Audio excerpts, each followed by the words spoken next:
Em meio às eras de conflitos e guerras incessantes, a grande obra de Miura Kentaro se desdobra, e diante das tragédias incorporadas na mais sombria história em quadrinhos, Berserk reúne os mais temíveis símbolos que parecem ser retirados de um pesadelo sem fim.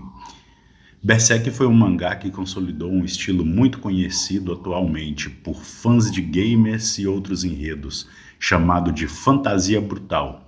Kentaro Miura dedicou todas as suas forças nessa e outras obras, tais como Gigantomachia, Duranki, mas é em Berserk que o seu grafismo encontrou solo e fertilizou as ideias mais perversas do finado autor. Na obra, percebe-se configurações de obras clássicas das artes, história medieval e a tragédia da Idade das Trevas europeia.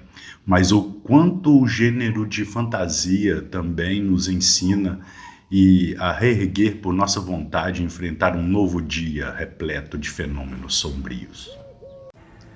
Fenômenos esses que tentam nos puxar constantemente para a natureza do mal que há em nós. E apesar de toda a premissa das sombras e do mal absoluto que quer permanentemente devorar tudo e todos, Berserker também nos conta sobre a redenção e o reconhecimento de valores luminosos presentes nos dilemas morais das fantasias, contos fantásticos e nos contos de fada.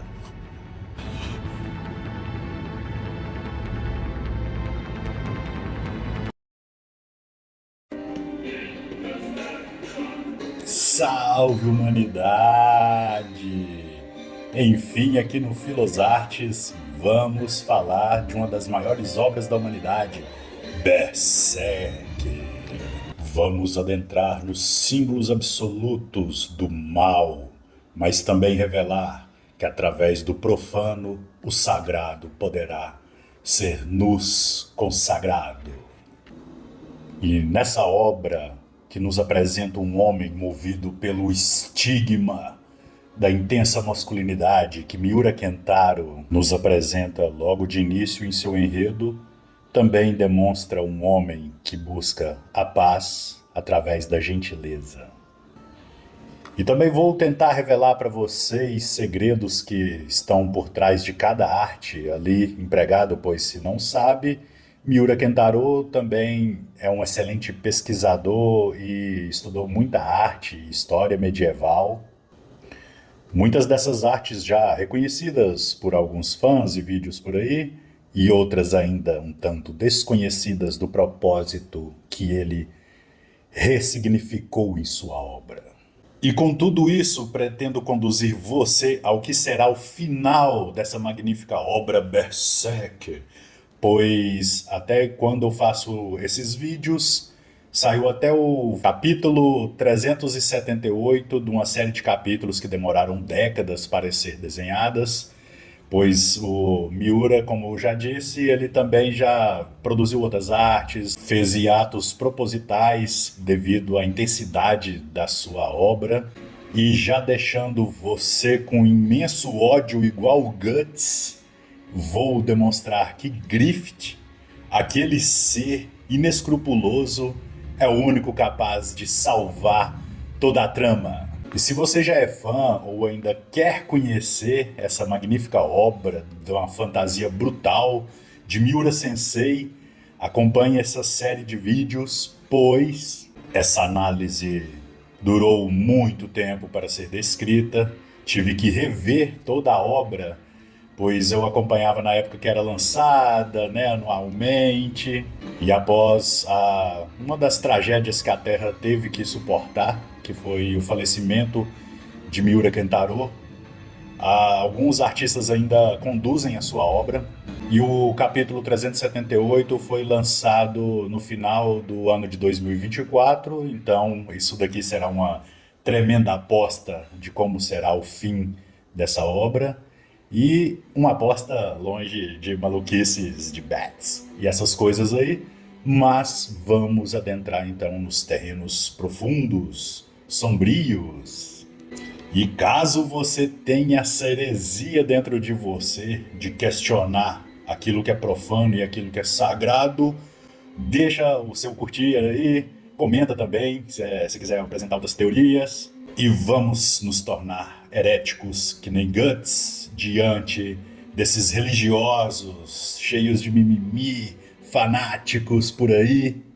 E me conte o porquê você ainda não deixou o seu like, clicou aí no joinha, seu fadinha maluquinho.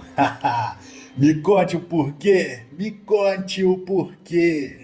Tell me why ain't nothing but a heartache. Tell me why, tell me why, tell me what you said. I don't know why, today it's too late. Bem, como sabemos, o YouTube é um antro de spoilers, né? Vários canais já deram excelentes contribuições sobre essa obra, tanto do anime quanto do mangá. E também a gente já ouve falar de algumas questões políticas em alguns canais. A gente também ouve falar de enredos psicológicos, mais baseados em categorias, né, de sintomas e traumas e essas coisas, mas aqui eu vou passar um pouco além da resenha que outros canais também dão sobre cada capítulo ou sobre toda a trama e aprofundar na análise daquilo que interage com quando a gente imerge nessa obra, que são os símbolos, as fantasias brutais que o mestre que criou todo o enredo e a narrativa foi suplantando ao longo dos capítulos. Mas antes disso, se você gosta desses enredos de fantasias góticas, vampirolescas, do sombrio, vou deixar recomendado aí para você o canal do meu amigo Wesley, Cultura Darkness, pois ali o meu amigo dá um parâmetro de enredo sobre como ele foi construindo suas teses de mestrado e de literatura desse mais profundo e sombrio, que mesmo que a gente teme, a gente sente aquele certo prazer. Além de outras questões que ele apresenta também. Então, vai lá, confira o canal de Wesley Cultura Darkness. Então, tomando muito spoilers ou gostando de ter a sua própria síntese mesmo a partir da análise de outras pessoas, vamos adentrar aos terrenos sombrios de Berserker. Quem poderia dizer, em sã consciência, que sua vida e destino foram obra exclusiva de seu plano consciente? Temos nós um quadro completo do mundo? Milhões de condições estão, na verdade, além de nosso controle. Em várias ocasiões, nossas vidas poderiam ter tomado um rumo bem diferente. As pessoas que acreditam que dirigem seu destino são, em geral, escravas dele. Essas palavras parecem que iniciam ali o trecho onde aquela mão que nos é apresentada no anime mais clássico e antigo de Berserker, mas isso são palavras do doutor Carl Gustav Jung ao pronunciar sobre o destino. E com isso, vamos aprofundar naquilo que rege todas as conturbações da causalidade em Berserker. この世界には人の運命を司る何らかの超越的な律、神の手が存在するのだろうか。少なくとも人は自らの意志さえ自由にはできない。 Em uma cena sensual, em volta de terror, Berserker nos apresenta o arco inicial do Espadachim Negro, onde o herói, o anti-herói Guts, vai construir o início para ser aquele personagem badass que chuta a bunda de todo mundo.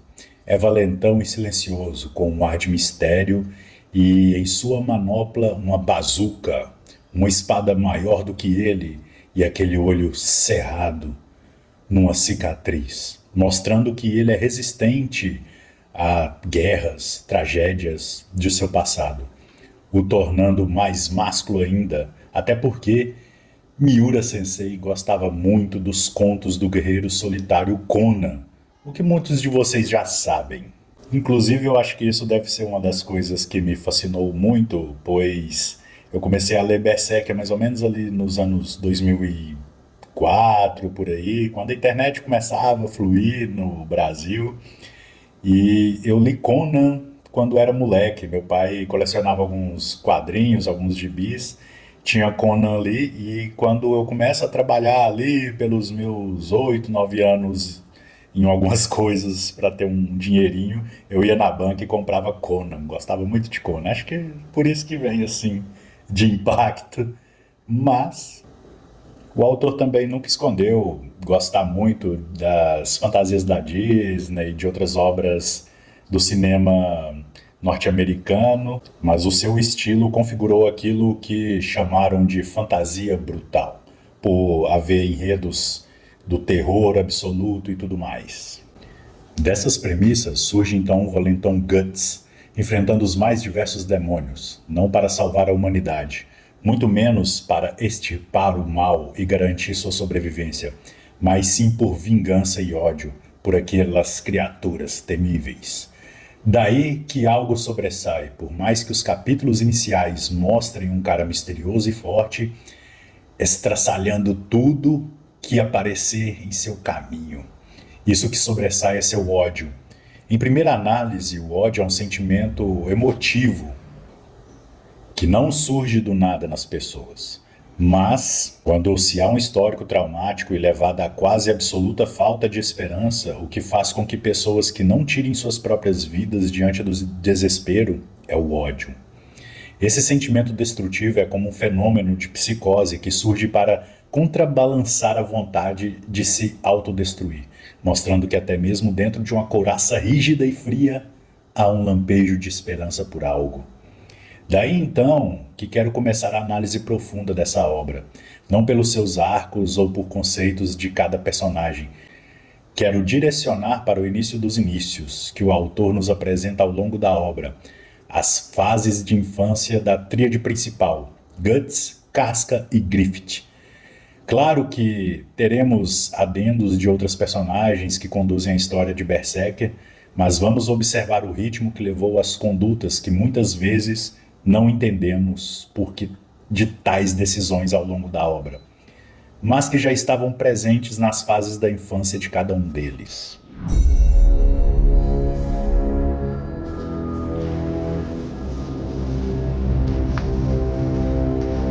Um bebê nascido em meio a lama e sangue foi encontrado no soldo de uma árvore. Nessa árvore, vários cadáveres estavam dependurados, vítimas de uma chacina que ocorrera em uma aldeia qualquer. A mulher do chefe de uma facção de mercenários se apossou desse bebê moribundo, e ao perceber que ele resistia contra o destino mortífero que se encontrava, ela o abraçou. Ele foi nomeado de Guts, e aqui temos um significante interessante, dar um nome, e não um nome qualquer, pois Guts também carrega em si a onomatopeia visceral em sua pronúncia. Caso não saiba, já deparou por aí com algumas interpretações que não fazem muito de uma pesquisa, assim, a nomeação de personagens como Guts liga a fonemas Ga-Su, Ga e Tsu, que fica como algo do som som que o intestino faz quando é espancado ou também entra em estado de vômito, né?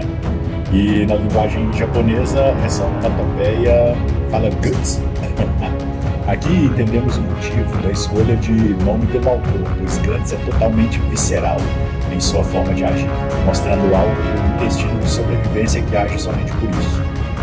Aos 3 anos, a mãe adotiva de Guts falece, e aos 6 anos, Guts passa a auxiliar Gambino, o líder mercenário nas guerras.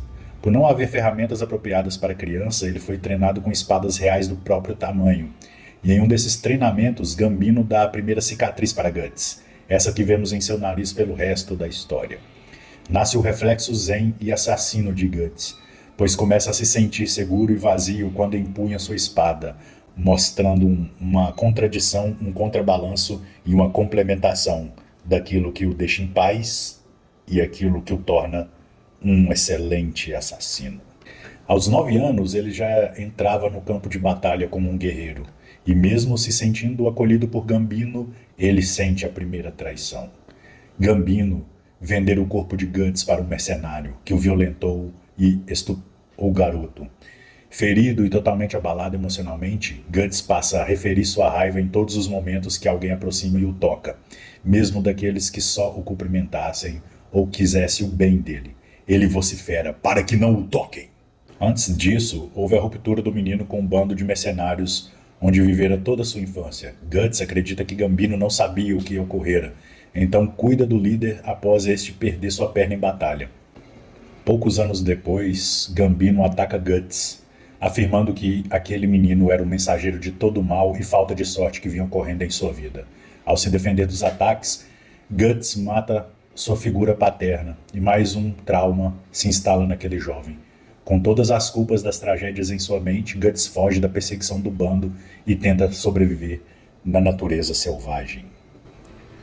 Já em plena juventude, Guts conhece os mercenários do bando do Falcão e inicia as histórias da Era de Ouro em Berserk. Nesse bando, conhecemos as histórias dos mercenários que aos poucos fazem com que Guts se sinta acolhido novamente. Ele é fixado no bando pela força de Griffith, que o enfrenta após ele ser derrubado em alguns de seus soldados. Griffith manda Casca cuidar das feridas do jovem, nos apresentando uma guerreira forte, porém obediente em sua fidelidade ao líder dos Falcões.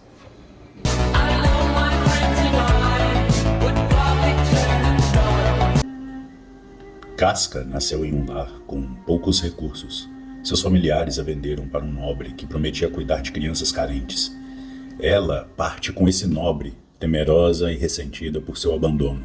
Logo em seguida, o nobre tenta violar Casca, e essa se abala pelo trágico destino que a esperava.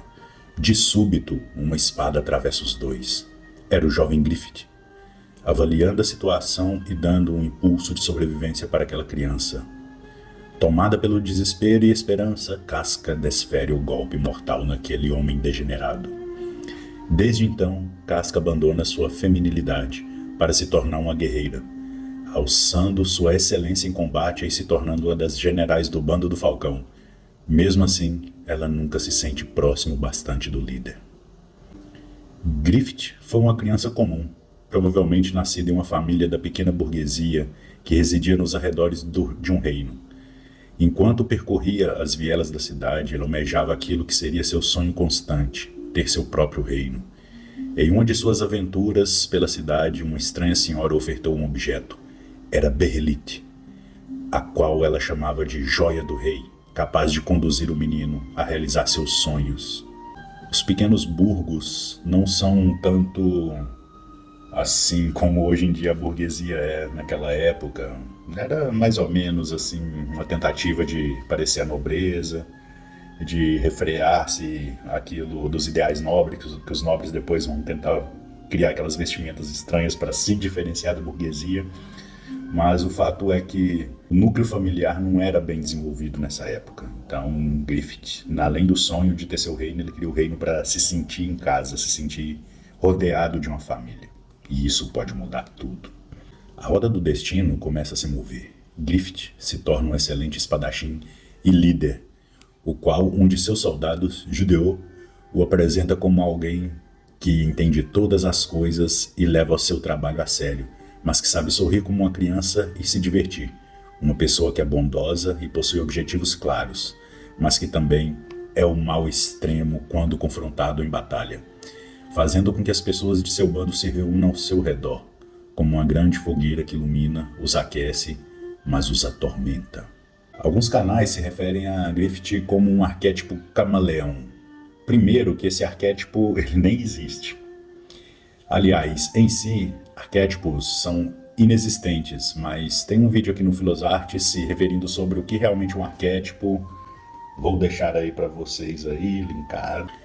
A ideia é que Griffith não transita com uma personalidade de camaleão, pois ele é formulado para além disso, como alguém decidido e que também cai sobre si mesmo em abalos profundos, fazendo com que se perca em seus delírios. Retomando aos primórdios do mangá, após Guts derrotar um rei obscuro que usava do medo do prefeito para saciar sua fome de corpos humanos, meio que algo relativo ao que grandes corporações utilizam de controle das esferas estaduais? Não sei. Guts conhece um elfo chamado Puck, que irá o acompanhar, mesmo que o anti-herói nunca goste de sua presença. Way downtown, walking fast, faces pass, and I'm homebound. And I need you. And I miss you. And now E Guts afirma para uma carona que toma sobre os espíritos malignos surgirem em meio aos fluidos de corpos humanos mortos. E aqui tem uma das primeiras premissas sobre a ideia do mal absoluto em Berserk, do qual falarei mais detalhadamente posteriormente. Mas cabe salientar que esse mal surge por uma espécie de fissura na constituição do universo devido à própria corrupção humana. Há uma premissa aqui que ressalta até mesmo no símbolo que Miura Sensei utilizou para configurar a marca do sacrifício, que veremos a seguir. Essa marca, ela carrega um emblema da Kabbalah. Vamos ver em seu formato que esse diagrama é formado em alguns estudos já remanescentes dos judeus na Europa, mais especificamente na Espanha, e formando o diagrama precisamente sobre como seria a árvore da vida.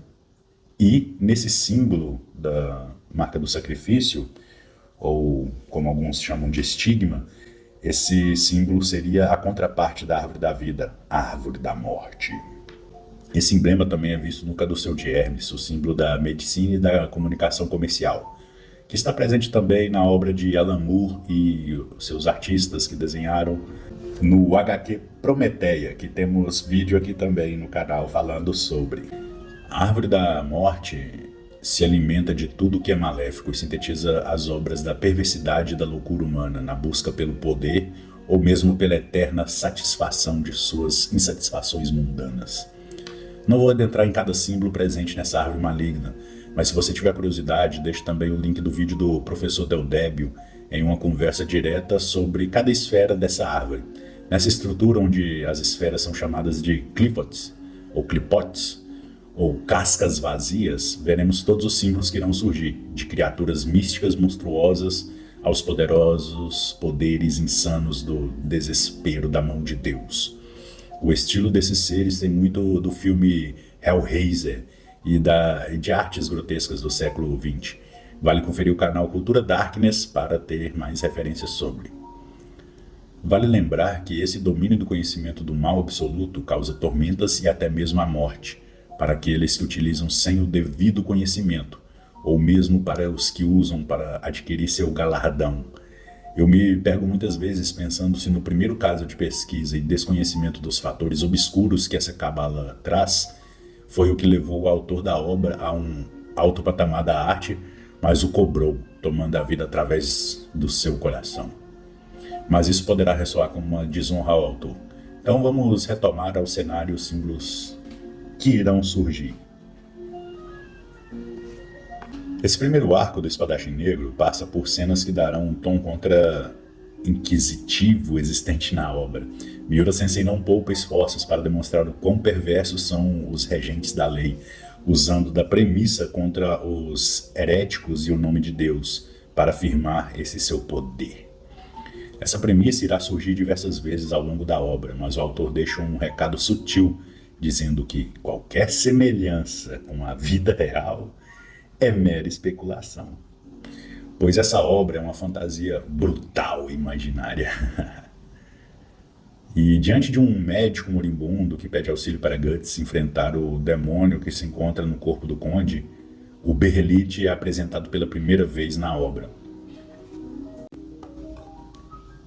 No arco da Era Dourada da trama, mostra que Guts já havia conhecido a chave do Berrelite para a ganância corruptiva do poder. Mas é nesse primeiro arco que fica demonstrado sobre a necessidade da pesquisa que irá formalizar o símbolo do ovo do rei. É dito sobre as pesquisas teológicas da patrística em Berserk, de como culturas monásticas formulavam suas hipóteses para o bem e mal do mundo, mas não é dito que o símbolo da obra de arte sobre o Santo Agostinho, segurando uma luz sagrada em sua mão aqui, uma luz flamejante em forma de um coração pulsante da centelha divina, é aquilo que o autor vai utilizar para formular o formato do berrelite. Fica a dica aí com essa imagem. Ao longo da obra percebemos que o berrelite surge como gotas do anseio de um Deus maligno maior, para dar forças para que o mal continue a imperar sobre o mundo. Kentaro Miura aposta de um sentido esquecido pela eclesiástica e pela patrística de Santo Agostinho, de que o mal só passou a vigorar quando o poder do patriarcado tomou posses do conhecimento, levando inúmeras vidas ao abismo da loucura e da morte, por simplesmente sucumbirem à própria mente maligna e ascensão de poder. Daí que ele muda a luz divina, que deveria ser algo semelhante ao Logos que está em Cristo, para um objeto forjado no extremo mal, dando movimento para que a maldade continue a prosperar por sobre a terra. Essa e muitas outras referências de Berserker e da história da arte também permeiam o universo ali dessa obra, das quais veremos mais adiante. Calma aí. Mas antes de adentrarmos sobre aquilo que poderia dar forma à existência do berrelite, eis que após o bando se estabilizar e Guts querer ir embora, Griffith o enfrenta novamente, dizendo que possui a vida do guerreiro para si. Ao perder para Guts, o abalo emocional faz com que Griffith tome as piores decisões, nunca uma tentativa de reencontrar seu poder por sobre os outros, mas o levando à prisão e tortura. Anos antes disso, durante um confronto, o bando do Falcão se depara pela primeira vez com um guerreiro lendário, Zod, Nosferatu Zod, o qual era dito que viveu mais de 300 anos e é um imortal. Após a perda de inúmeros companheiros, Guts vai enfrentar Nosferatu Zod. Ele desfere um golpe naquele homem gigante, o fazendo entrar em sua forma demoníaca. Griffith chega para enfrentar o demônio e, junto com Guts, eles o encurralam. Zod, antes de matar os dois, percebe o colar de berrelite em Griffith e anuncia uma profecia para Guts. Esse seria o primeiro momento em que o mundo espiritual e maligno apresentaria para o bando, mas foi tão intenso que eles acharam ser apenas uma alucinação. Agora, no mausoléu do castelo, Griffith, acredita, está em delírio ao ver criaturas surgindo da parede e o chamando de Príncipe e Salvador. Seu corpo, já desfalecido, é resgatado por seus companheiros. Nesse momento, ele percebe o retorno de Guts e um certo romance entre ele e Casca. Griffith fica possuído pelo rancor e pelo ódio, e numa tentativa de acabar com sua vida, ele reencontra o berrelite, que havia sido tomado fora em sua prisão. Isso ocorre durante um evento secular, o eclipse total do Sol. E, sem dúvida, vai ser um vídeo documentário, né, de análise desses emaranhamentos, de como ainda não vimos em outras análises por aí. Então, curte aí, para que o YouTube entenda que você vai querer receber as notificações dos próximos vídeos. E, por agora, muito obrigado e vamos ao próximo enredo sobre o eclipse.